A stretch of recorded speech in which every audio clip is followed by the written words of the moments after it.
आइए आज के एपिसोड की शुरुआत करते हैं। आज का पहला प्रश्न है, गोखुर झील अर्थात ऑक्सबो लेक का निर्माण निम्न में से किससे होता है। आपके ऑप्शंस हैं ए में नदी, बी में हिमनद, सी में पवन और डी में भूमिगत जल। तो सबसे पहले हमें यह जानना होगा कि यह गोखुर झील होता क्या है। उसके बाद हम यह समझेंगे कि इसके माध्यम से समझेंगे कि जब कोई नदी पहाड़ के निचले हिस्से अर्थात जिसे पिडमॉन्ट एरिया कहा जाता है वहाँ से होकर गुजरती है तो रास्ते में कोई अवरोध आने के कारण यहाँ से नदी ऐसे मुड़ती है और मुड़कर फिर वो परिस्थिति के कारण इस तरह से मुड़ते हुए आगे बढ़ती है। इसी क्रम में यहाँ पर डिपोजिशन अर्थात परत जमने लगता है, मिट्टी का या किसी चट्टान का परत यहाँ पर जमने लगता है और यहाँ पर भी इस तरह से डिपोजिशन होता है, यहाँ बीच में भी डिपोजिशन होता है।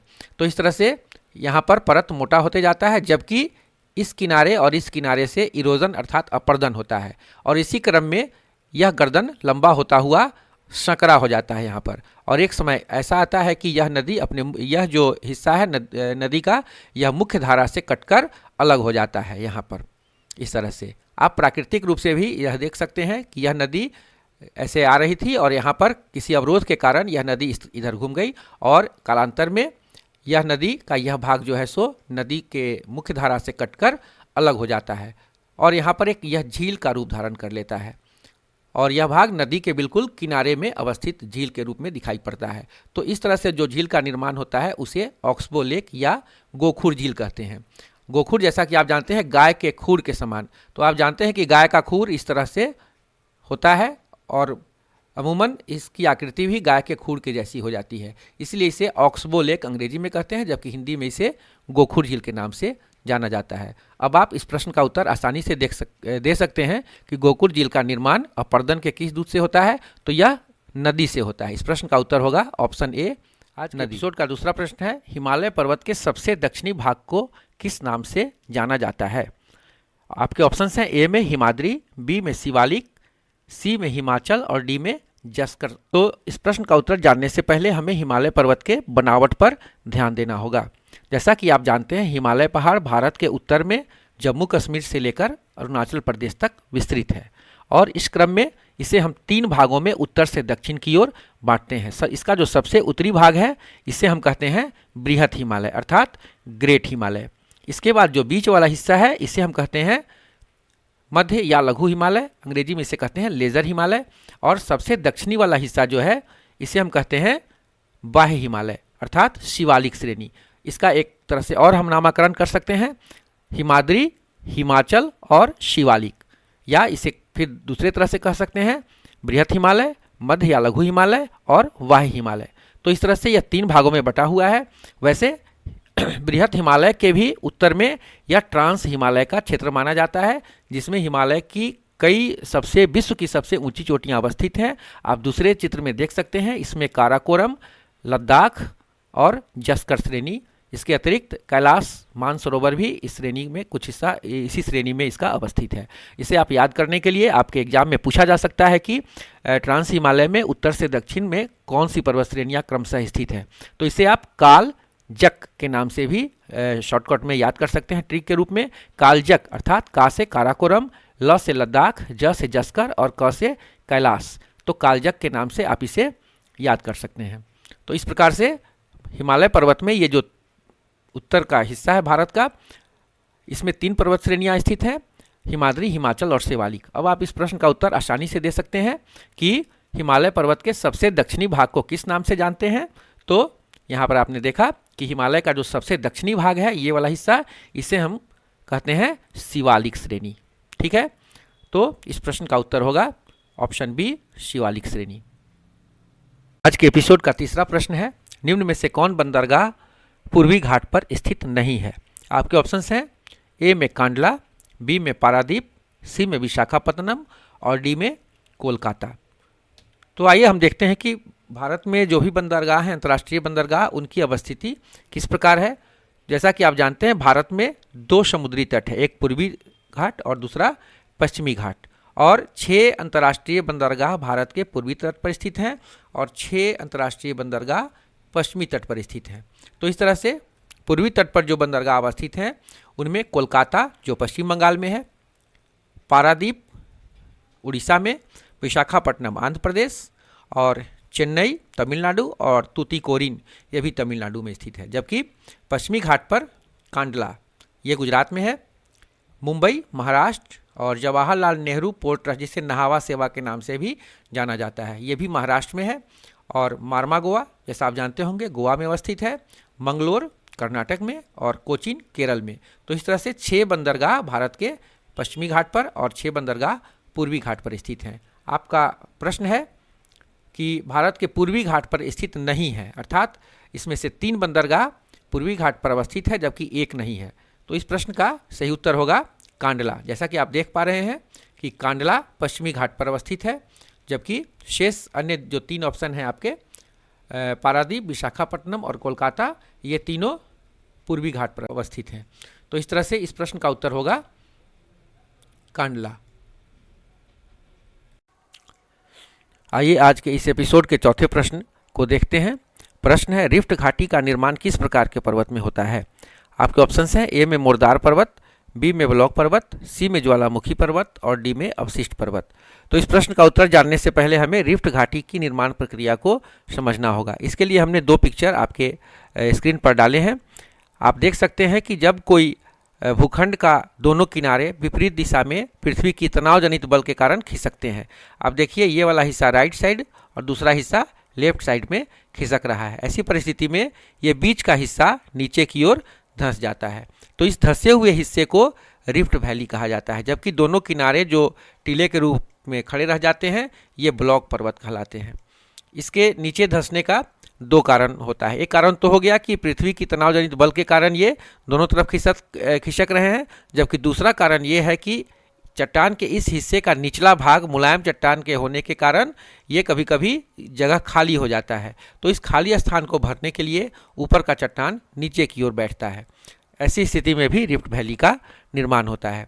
आप वास्तविक चित्र में देख सकते हैं ये पूर्वी अफ्रीका का एक रिफ्ट वैली है जो इस हिस्से में ये नीचे की ओर धंस गया है। तो यहाँ पर यह रिफ्ट वैली का निर्माण हुआ, जबकि दोनों किनारे जो टीले के समान खड़े रह गए ये दोनों ब्लॉक पर्वत के रूप में जाने जाते हैं। तो इस तरह से आप अब समझ गए होंगे कि इस प्रश्न का उत्तर होगा ब्लॉक पर्वत।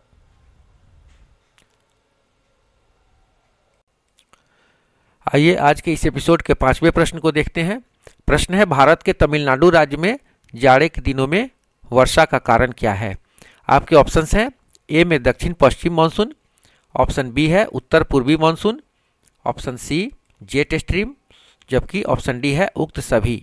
तो सबसे पहले हमें मानसून के बारे में जानना होगा कि यह मानसून क्या होता है। तो यह मानसून जो है एक तरह की मौसमी हवा होती है जिसकी उत्पत्ति अरबी भाषा से हुई है। अरबी भाषा के मौसिम शब्द से मानसून शब्द बना है जिसका वहाँ की स्थानीय भाषा में अर्थ होता है मौसम। जहाँ तक भारत में मानसून पवनों का प्रश्न है तो भारत में 2 प्रकार की मानसून हवाएं चलती हैं, एक ग्रीष्मकालीन मानसून और दूसरी शीतकालीन मानसून।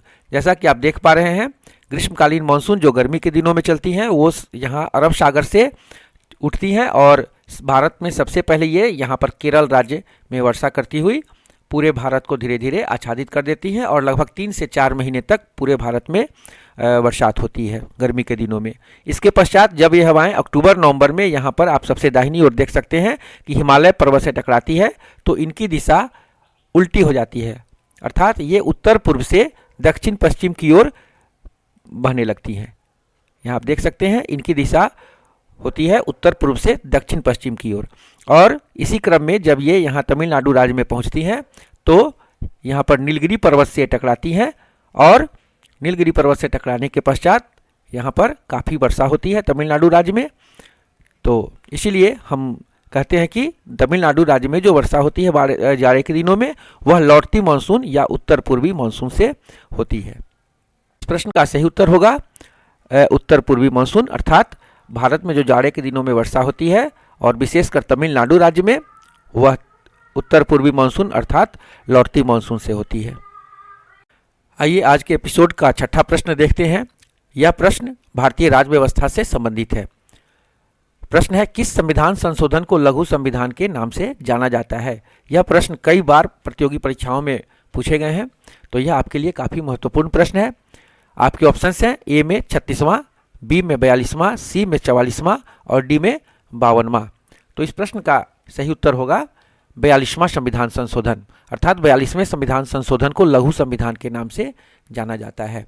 अब जैसा कि जानते होंगे 42वें संविधान संशोधन के द्वारा काफ़ी अधिक मात्रा में संविधान में संशोधन किए गए थे और सबसे पहले संविधान की प्रस्तावना में जो 3 नए शब्द जोड़े गए थे वो 3 शब्द थे पंथनिरपेक्ष, समाजवादी और अखंडता। ये तीनों इसी संविधान संशोधन से संविधान की प्रस्तावना में जोड़े गए थे। इसके अतिरिक्त एक और जो काफ़ी महत्वपूर्ण कार्य हुआ था 42वें संविधान संशोधन से, वह था मौलिक कर्तव्यों का समावेश। जैसा कि आपको पता होगा कि सरदार स्वर्ण सिंह समिति की सिफारिश पर 42वें संविधान संशोधन के द्वारा 1976 ईस्वी में मौलिक कर्तव्यों का समावेश किया गया था संविधान में। तो इस प्रकार से कई संशोधन ऐसे किए गए थे जो काफ़ी महत्वपूर्ण थे। इसी कारण 42वें संविधान संशोधन को लघु संविधान के नाम से भी जाना जाता है।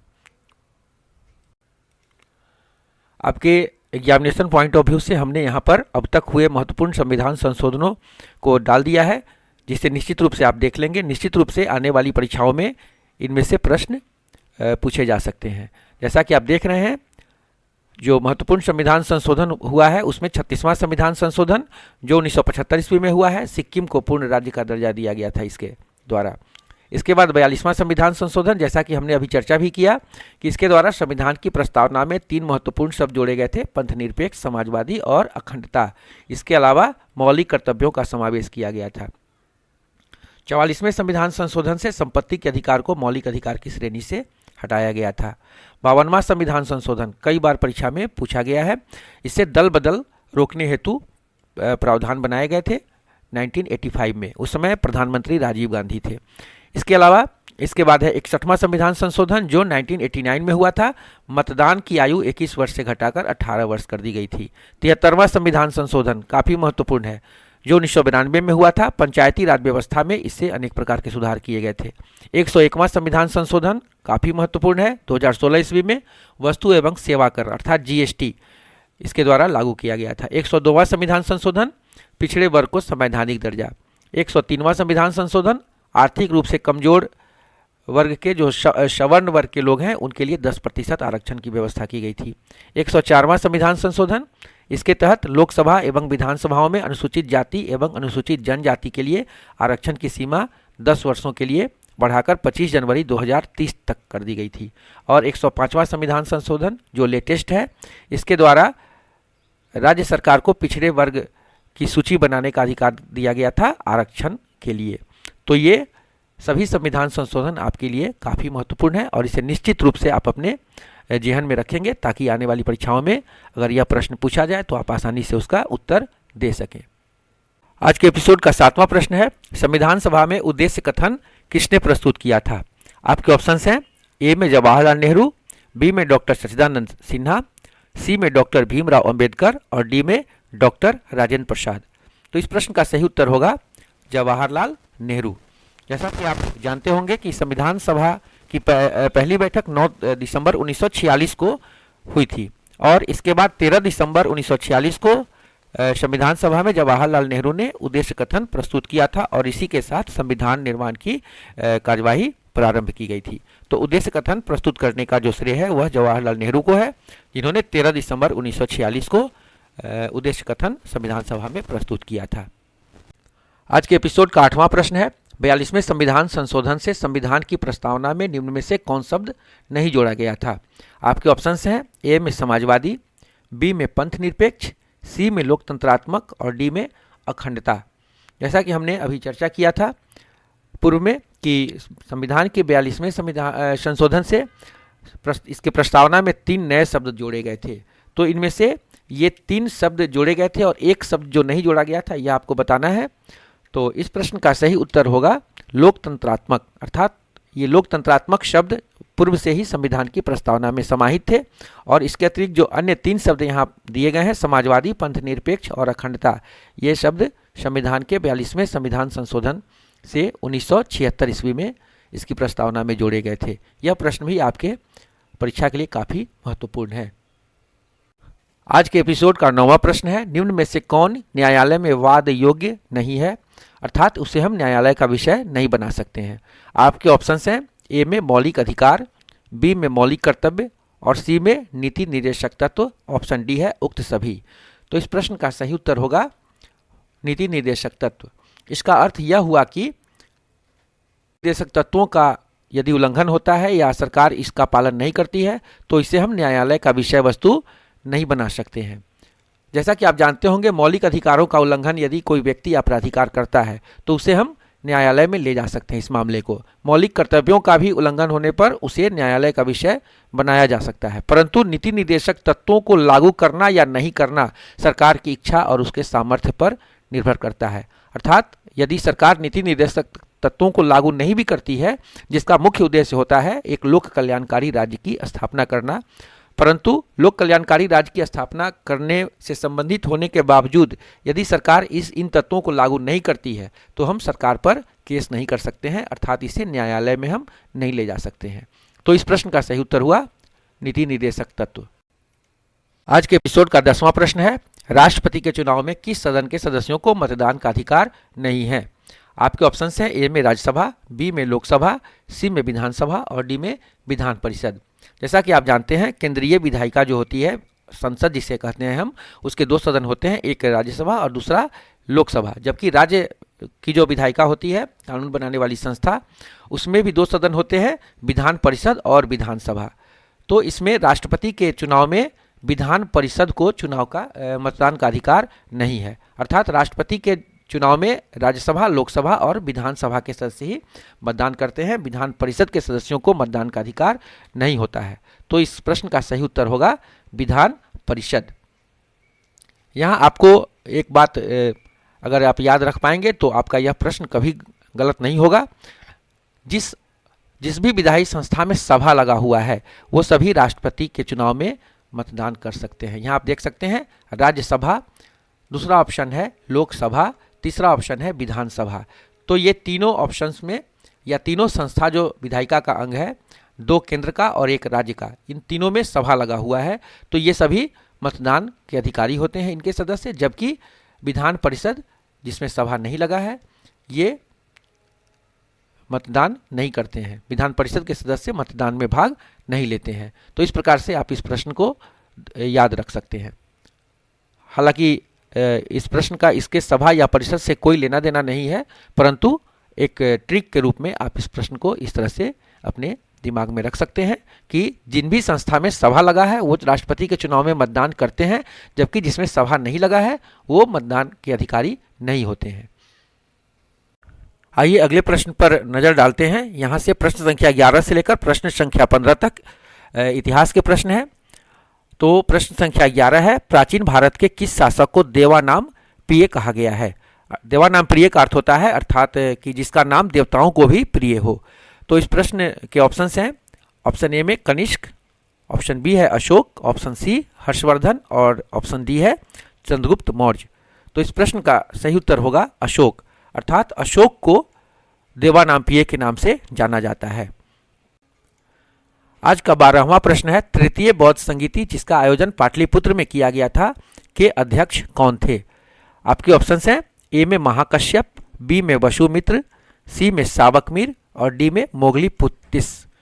जैसा कि आप जानते होंगे कि 4 बौद्ध संगीतियाँ प्राचीन काल में हुई थी और चारों से काफ़ी प्रश्न पूछे जाते हैं परीक्षाओं में, जिसमें आपको 4 तरह के प्रश्न पूछे जाते हैं। पहला प्रश्न तो ये होता है कि इन बौद्ध संगीतियों का स्थल क्या था, कहाँ पर ये आयोजित किए गए थे। दूसरे तरह के प्रश्न जो होते हैं वो ये होते हैं कि इन बौद्ध संगीतियों का आयोजन किस शासक के शासनकाल में हुआ था। जबकि तीसरे तरह के प्रश्न होते हैं कि इन बौद्ध संगीतियों की अध्यक्षता किसने की थी। और चौथे प्रकार का जो प्रश्न होता है इन बौद्ध संगीतियों के संबंध में, वह होता है इनके अवधि के संबंध में। तो यह प्रश्न है तृतीय बौद्ध संगीति से संबंधित, जिसमें पूछा जा रहा है कि इसका आयोजन पाटलिपुत्र में हुआ था और इसके अध्यक्ष कौन थे, अर्थात इस बौद्ध संगीति की अध्यक्षता किसने की थी। तो इस प्रश्न का सही उत्तर होगा मोगलीपुत्तिस, अर्थात तृतीय बौद्ध संगीति की जो अध्यक्षता किए थे वो मोगलीपुत्तिस ने किया था। यहाँ पर हमने चारों बौद्ध संगीतियों से संबंधित जो सारणी दी है उसमें यह कॉलम जो है वह स्थान से संबंधित है, दूसरा कॉलम शासक से संबंधित है, तीसरा कॉलम अध्यक्ष से संबंधित है और चौथा, जैसा कि हमने बताया है कि ऐसे भी प्रश्न पूछे जाते हैं इनकी अवधि से संबंधित। तो ये चारों कॉलम, और यहाँ पर जो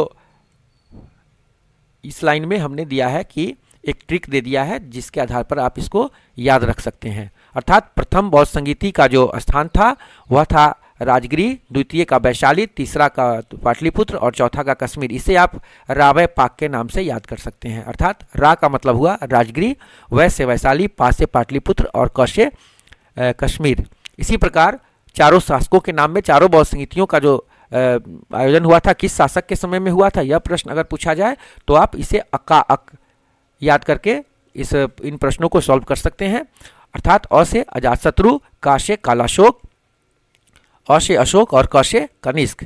इसी प्रकार अध्यक्षता वाली प्रश्न अगर पूछा जाए तो आप इसे मसामोब याद कर सकते हैं। म से महाकश्यप, सा से साबकमीर, मो से मोगलीपुत्तिस और व से वसुमित्र। तो इसको हम आसानी से किसी भी बौद्ध संगीति का अगर से संबंधित स्थान, शासक और अध्यक्षता से संबंधित प्रश्न पूछा जाए तो हम आसानी से ये राबय पाक, अकाअक और मशामोब के नाम से इस प्रश्न का उत्तर हम दे सकते हैं।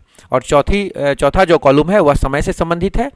प्रथम बौद्ध संगीति 483 ईसा पूर्व में हुआ था, द्वितीय बौद्ध संगीति उसके ठीक 100 साल के बाद 383 ईसा पूर्व में, जबकि तृतीय बौद्ध संगीति 250 ईसा पूर्व में और चौथी बौद्ध संगीति 78 ईस्वी में हुआ था। यहाँ पर आप देख सकते हैं कि ये 3 बौद्ध संगीतियाँ हैं वो ईसा पूर्व में अर्थात बीसी में हुआ है, और एक बौद्ध संगीति है जो 78 ईस्वी में हुआ है कनिष्क के समय में। कनिष्क का राज्यारोहण भी इसी वर्ष हुआ था 78 ईस्वी में। इस प्रकार से आप इसे याद रख सकते हैं कि चौथी बौद्ध संगीति कनिष्क के राज्यारोहण के वर्ष हुई थी, जबकि इसके पहले जो प्रथम बौद्ध संगीति हुई थी वह गौतम बुद्ध की जो महापरिनिर्वाण हुआ था, उनकी मृत्यु हुई थी उस वर्ष हुई थी, और उसके ठीक 100 साल के बाद द्वितीय बौद्ध संगीति 383 ईस्वी में हुई थी, जबकि 250 ईस्वी में तृतीय बौद्ध संगीति हुई थी। आइए आज का 13वां प्रश्न देखते हैं। प्रश्न है, किस मुगल शासक के समय में चित्रकला अपने चरमोत्कर्ष पर थी? ऑप्शंस हैं, ए में अकबर, बी में शाहजहां, सी में जहांगीर और डी में हुमायूं। तो इस प्रश्न का सही उत्तर होगा जहांगीर।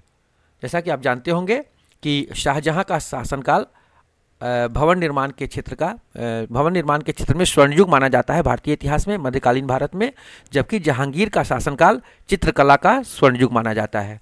इसके समय में बहुत बड़े बड़े चित्रकारों को जहांगीर ने अपने दरबार में आश्रय प्रदान किया था, और उनमें बिशन दास, मंसूर, मनोहर, अबुल हसन जैसे चित्रकार थे जो काफ़ी बड़े चित्रकार माने जाते हैं मुगल वंश में। तो इन सभी चित्रकारों को जहांगीर ने अपने दरबार में आश्रय प्रदान किया था, और इसी कारण जहांगीर का शासनकाल भारतीय इतिहास में चित्रकला के क्षेत्र में स्वर्णयुग के नाम से जाना जाता है। आज के एपिसोड का 14वां प्रश्न है, शेर शाह ने किस युद्ध में हुमायूं को पराजित कर दिल्ली पर अंतिम रूप से अधिकार कर लिया था? आपके ऑप्शंस हैं, चौसा का युद्ध ऑप्शन ए में, जबकि ऑप्शन बी है कन्नौज का युद्ध, ऑप्शन सी है वेदरा का युद्ध और ऑप्शन डी है तराइन का युद्ध। तो इस प्रश्न का सही उत्तर होगा कन्नौज का युद्ध। चौसा का युद्ध भी शेरशाह और हुमायूं के बीच हुआ था 1539 ईस्वी में, 26 जून 1539 को, और चौसा बिहार का ही एक स्थल है।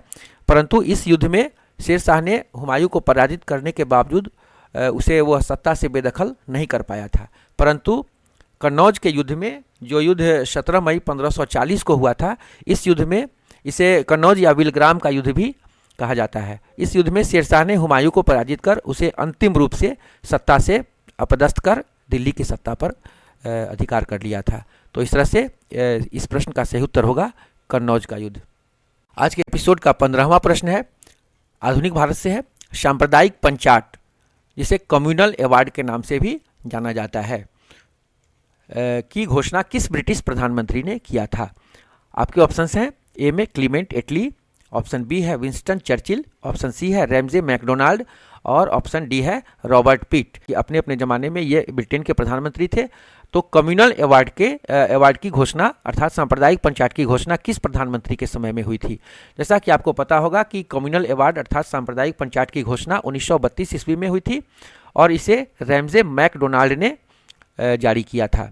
और इसके तहत भारत में जो अनुसूचित जाति के लोग थे, शेड्यूल कास्ट, उन्हें एक अलग संप्रदाय की मान्यता प्रदान की गई थी। हालांकि बाद में इस कम्युनल अवार्ड को महात्मा गांधी के प्रयासों से रद्द करना पड़ा और पूना पैक्ट जो महात्मा गांधी और भीमराव अंबेडकर के बीच हुआ था, उसके बाद दोनों के बीच जो समझौता हुआ था उसके द्वारा सांप्रदायिक पंचायत को रद्द करने पर एक सहमति बनी थी और बाद में इसे रद्द कर दिया गया। परंतु यह प्रश्न काफ़ी महत्वपूर्ण है और अक्सर परीक्षाओं में पूछे जाते हैं सांप्रदायिक पंचायत से संबंधित। पहला तो सांप्रदायिक पंचायत की घोषणा कब हुई थी, या दूसरा प्रश्न इससे संबंधित पूछा जाता है कि किस प्रधानमंत्री के समय में सांप्रदायिक पंचायत की घोषणा की गई थी। और इसी से मिलता जुलता जो प्रश्न है पूना पैक्ट कब हुआ था और किन के बीच हुआ था। तो ये सभी घटनाएं 1932 की हैं और पूना पैक्ट भी महात्मा गांधी और डॉक्टर भीमराव अंबेडकर के बीच एक समझौता हुआ था जिसके आधार पर सांप्रदायिक पंचायत को रद्द करने पर सहमति बनी थी। आज के एपिसोड का 16वां प्रश्न है, किन 2 पंचवर्षीय योजनाओं के बीच योजना अवकाश प्लान हॉलीडे लागू हुआ था। आपके ऑप्शंस हैं ए में द्वितीय एवं तृतीय के बीच, ऑप्शन बी है तृतीय एवं चतुर्थ के बीच, ऑप्शन सी है चतुर्थ एवं पंचम के बीच, जबकि ऑप्शन डी है पंचम एवं षष्ठम के बीच। तो जैसा कि आप जानते होंगे कि पंचवर्षीय योजनाओं की शुरुआत 1951 में हुई थी और 1951 से 56 तक प्रथम पंचवर्षीय योजना, जबकि 1956 से लेकर 1961 तक द्वितीय पंचवर्षीय योजना और 1961 से लेकर 66 तक तृतीय पंचवर्षीय योजना का संचालन हुआ था। इसी क्रम में तृतीय पंचवर्षीय योजना के दौरान भारत को 2 युद्धों से जूझना पड़ा। पहला युद्ध तो 1962 में भारत और चीन के बीच हुआ था, जबकि दूसरा युद्ध 1965 में भारत और पाकिस्तान के बीच हुआ। और इन युद्धों से भारत की अर्थव्यवस्था बिल्कुल पटरी से उतर गई और चरमरा गई। इस स्थिति में भारत सरकार ने ऐसा महसूस किया कि अब पंचवर्षीय योजना से काम चलने वाला नहीं है, इसलिए उन्होंने योजनाओं को पंचवर्षीय योजना को अवकाश दे दिया और उन्होंने 1 वर्षीय योजना की शुरुआत की। इस प्रकार से 1966 से 67 तक पहली 1 वर्षीय योजना, पुनः 1967 से 68 तक द्वितीय 1 वर्षीय योजना और 68 से 69 तक तृतीय 1 वर्षीय योजना का संचालन हुआ। और इन 3 वर्षों में 3 1 वर्षीय योजना 1966 से 1969 तक संचालित हुआ और इस दरमियान काफ़ी अर्थव्यवस्था में विकास हुआ और अर्थव्यवस्था पटरी पर आ गई। और आप जैसा कि आपको पता होगा कि हरित क्रांति की शुरुआत भी इसी योजना अवकाश के दौरान ही हुआ था, जिससे आज भारत अन्न के मामले में आत्मनिर्भर हो पाया है। तो इस प्रश्न का सही उत्तर होगा ऑप्शन बी, अर्थात तृतीय और चतुर्थ योजना के बीच में प्लान हॉलीडे अर्थात योजना अवकाश लिया गया था 1966 से 1969 तक। पुनः 1969 से चतुर्थ पंचवर्षीय योजना की शुरुआत हुई, जिसकी अवधि थी 1969 से लेकर 1974 तक। आज के एपिसोड का 17वां प्रश्न है, निम्न में कौन सी योजना ग्रामीण महिलाओं एवं बच्चों के कल्याण से संबंधित है। आपके ऑप्शंस हैं डवाक्रा ऑप्शन ए में, अर्थात development of women and children in rural area. Option B है मनरेगा, अर्थात Mahatma Gandhi national rural employment guarantee act. Option C है ट्रैसम, अर्थात training of rural youth for self employment. Option D है एकीकृत ग्रामीण विकास कार्यक्रम, अर्थात इंटीग्रेटेड रूरल डेवलपमेंट प्रोग्राम। तो इस प्रश्न का सही उत्तर होगा ऑप्शन ए, अर्थात डवाक्रा, अर्थात महिलाओं एवं बच्चों के कल्याण से संबंधित जो कार्यक्रम भारत सरकार के द्वारा चलाई जा रही है वह है डवाक्रा। अगर इस तरह के प्रश्नों में आपको किसी तरह का कन्फ्यूजन हो तो आप इसके ऑप्शन से भी कुछ अंदाज़ा लगा सकते हैं। जैसे यहाँ पर आपके प्रश्न में महिलाओं और बच्चों की चर्चा की गई है, तो ऑप्शन में आप यहाँ देख सकते हैं कि डब्लू से वुमेन और सी से चिल्ड्रेन। तो इस तरह से आप एक अंदाज़ा लगाकर इस तरह के प्रश्नों को सही कर सकते हैं। तो इस प्रश्न का उत्तर होगा डवाक्रा। आज का अगला प्रश्न है, महारत्न कंपनियों की शुरुआत कब हुई थी। आपके ऑप्शंस हैं ए में 1996, ऑप्शन बी है 1997, ऑप्शन सी 2010 ईस्वी और ऑप्शन डी है 2012 ईस्वी। तो इस प्रश्न का उत्तर जानने से पहले हमें इन रत्न कंपनियों के बारे में जानना पड़ेगा कि ये रत्न कंपनियां क्या होती हैं। तो भारत सरकार की जितनी भी सार्वजनिक क्षेत्र की कंपनियां होती हैं उन्हें 3 कैटेगरी में बांटा गया है। जो सबसे ऊपर स्तर की कंपनियां होती हैं उन्हें महारत्न कंपनी, उसके बाद जो दूसरे स्तर की कंपनी होती है उन्हें नवरत्न कंपनी और जो सबसे छोटी कंपनियां होती हैं उन्हें मिनी रत्न कंपनी के नाम से जाना जाता है। और इन कंपनियों का जो कैटेगराइजेशन किया गया है वह इनके सालाना टर्नओवर और मुनाफे के हिसाब से किया गया है। और सबसे पहले इन रत्न कंपनियों का जो कॉन्सेप्ट है वह 1997 ईस्वी में आया था, जब भारत सरकार ने 9 कंपनियों का चुनाव किया था और उन्हें नवरत्न कंपनी का नाम दिया था उनके मुनाफा और टर्नओवर के हिसाब से। और आगे चलकर 2010 ईस्वी में पुनः एक नई संकल्पना आई और नवरत्न कंपनियों के ऊपर महारत्न कंपनी को स्थान दिया गया और इसका टर्नओवर उससे भी अधिक जिनका टर्नओवर था, अर्थात उस समय यह निर्धारित किया गया था कि जिनका सालाना टर्नओवर 25,000 करोड़ रुपए और मुनाफा 5,000 करोड़ रुपए का था, उन्हें महारत्न कंपनी का दर्जा दिया गया। तो इस प्रकार से महारत्न कंपनियों की जो शुरुआत है वो 2010 ईस्वी में हुई थी। तो इस प्रश्न का सही उत्तर होगा ऑप्शन सी 2010।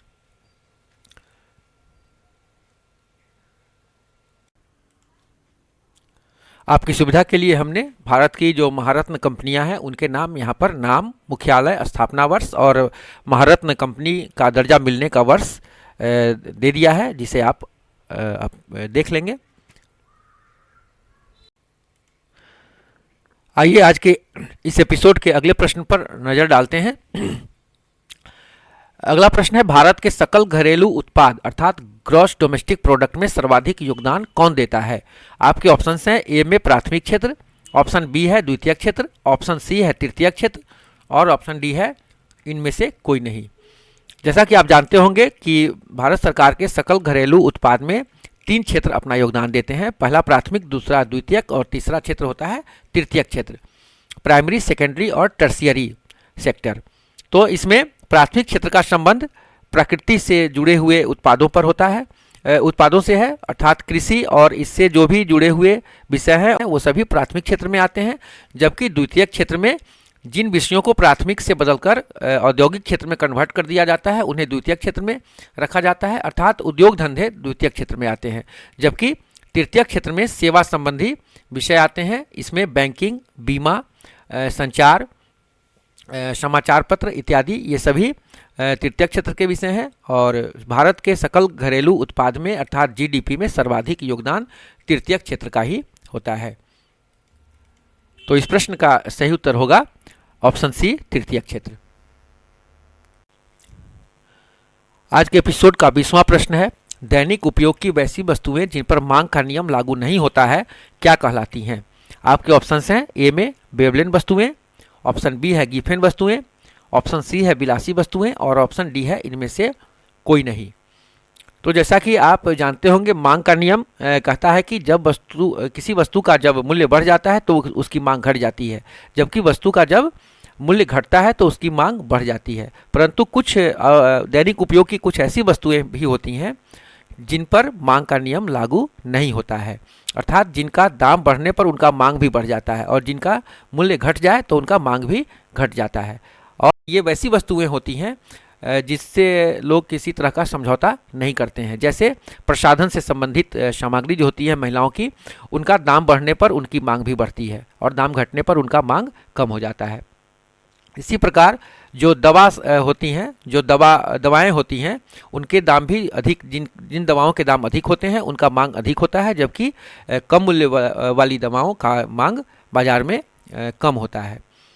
दैनिक उपयोग में जो हम लोग साग सब्जी का उपयोग करते हैं उसमें भी प्रायः देखा जाता है कि जब साग सब्जियों का दाम अधिक होता है तो लोग उससे ज़्यादा खरीदते हैं और उसका मांग अधिक होता है, जबकि उसका मूल्य घटने पर उनका मांग भी घट जाता है।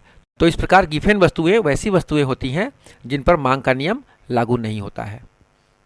यहाँ पर आपकी सुविधा के लिए हमने 2 डायग्राम दिया है। पहले डायग्राम में मांग का नियम शो हो रहा है, अर्थात जब किसी वस्तु का मूल्य बढ़ता है तो इसका मांग घटता है, जबकि किसी वस्तु का मूल्य जब घटता है तो इसका मांग बढ़ जाता है। तो इस तरह से यह डाउनवार्ड होता है, इसका जो कर्व बनता है वो डाउनवार्ड बनता है, जबकि गिफिन वस्तुओं का जो कर्व बनता है वह अपवार्ड अर्थात ऊपर की ओर जाता है, क्योंकि जब वस्तु का मूल्य बढ़ रहा है तो इसका मांग भी बढ़ रहा है। आप देख रहे हैं, इससे स्पष्ट है इस डायग्राम से कि मूल्य बढ़ने पर इसका मांग बढ़ता है जबकि मूल्य घटने पर इसका मांग घटता है। तो दोनों में यही अंतर है कि मांग के नियम का जो डायग्राम बनेगा वह डाउनवार्ड बनेगा, जबकि गिफिन वस्तुओं का जो डायग्राम होता है वह अपवार्ड अर्थात ऊपर की ओर बनता है। अगला प्रश्न साइंस से है। 21 से लेकर 25 तक जो भी प्रश्न है वो विज्ञान से संबंधित है। आज का 21वां प्रश्न है, निम्न में कौन कथन सही नहीं है? यहाँ पर जो भी 4 ऑप्शन दिए गए हैं वो सभी कोशिका से संबंधित हैं। कोशिका के जो ऑर्गेनल्स होते हैं, उनके जो अंग होते हैं, उनसे संबंधित है। पहला ऑप्शन है कोशिका का प्रोटीन कारखाना राइबोसोम। ऑप्शन बी है कोशिका में आत्महत्या की थैली लाइसोसोम। ऑप्शन सी है कोशिका का बिजली घर माइटोकॉन्ड्रिया। और ऑप्शन डी है कोशिका का यातायात प्रबंधक सेंट्रोसोम। तो इस प्रश्न का सही उत्तर होगा कोशिका का यातायात प्रबंधक सेंट्रोसोम, अर्थात ऑप्शन डी गलत है, सही नहीं है। तो इसका अर्थ हुआ कि ऊपर वाला तीनों ऑप्शन सही है, जिसमें कोशिका का प्रोटीन कारखाना राइबोसोम को कहा जाता है। आप जानते होंगे कि कोशिका में राइबोसोम एक ऐसा ऑर्गेनल्स होता है जो प्रोटीन का निर्माण करता है, जबकि लाइसोसोम को आत्महत्या की थैली कहा जाता है, क्योंकि यह कभी कभी इतना अधिक अम्ल छोड़ देता है अपने जो गार्बेज होते हैं, कोशिका के अंदर के जो कचरे होते हैं उन्हें पचाने के लिए कभी कभी लाइसोसोम ज़रूरत से ज़्यादा अम्लों को छोड़ देता है, जिसके कारण पूरी की पूरी कोशिका ही नष्ट हो जाती है, जिसके कारण इसे कोशिका में आत्महत्या की थैली अर्थात suicide bag of the cell भी कहा जाता है। ऑप्शन सी कोशिका का बिजली घर। आपको पता होगा कि कोशिका के अंदर माइटोकॉन्ड्रिया एक ऐसा अंगक होता है जिसमें एक क्रेब्स नाम की प्रक्रिया होती है और उससे एटीपी अर्थात एडिनोसिन ट्राइफॉस्फेट का निर्माण होता है और इससे कोशिका को ऊर्जा मिलती है। तो इसी कारण इसे कोशिका का बिजली घर कहा जाता है। तो इस प्रकार से ऊपर के तीनों ऑप्शन आपके ये सही हैं, जबकि चौथा ऑप्शन कोशिका का यातायात प्रबंधक traffic manager of the cell centrosome, ये ऑप्शन गलत है। इसका सही उत्तर होगा शेल वाल अर्थात कोशिका भित्ति। कोशिका भित्ति को कोशिका का यातायात प्रबंधक कहा जाता है। तो इस प्रश्न का सही उत्तर हुआ ऑप्शन डी कोशिका का यातायात प्रबंधक सेंट्रोसोम, जो गलत है। अगला प्रश्न है लैंड स्टीनर ने किस जानवर के रक्त में RH फैक्टर का पता लगाया था? आपके ऑप्शंस हैं ए में कुत्ता, बी में बिल्ली, सी में भालू और डी में बंदर। तो लैंड स्टीनर ने 1940 ईस्वी में RBC में एक विशेष प्रकार के एंटीजन अर्थात प्रोटीन का पता लगाया था और इसे उन्होंने सर्वप्रथम रेशस नाम के एक बंदर के ब्लड में देखा था। इसी कारण इस रेशस नाम के बंदर पर इसे RH फैक्टर का नाम दिया और जिस व्यक्ति के RBC में ये एंटीजन पाया जाता है उसे RH+ माना जाता है, जबकि जिसके ब्लड में ये RSS ये प्रोटीन नहीं पाया जाता है उसे RH नेगेटिव कहा जाता है।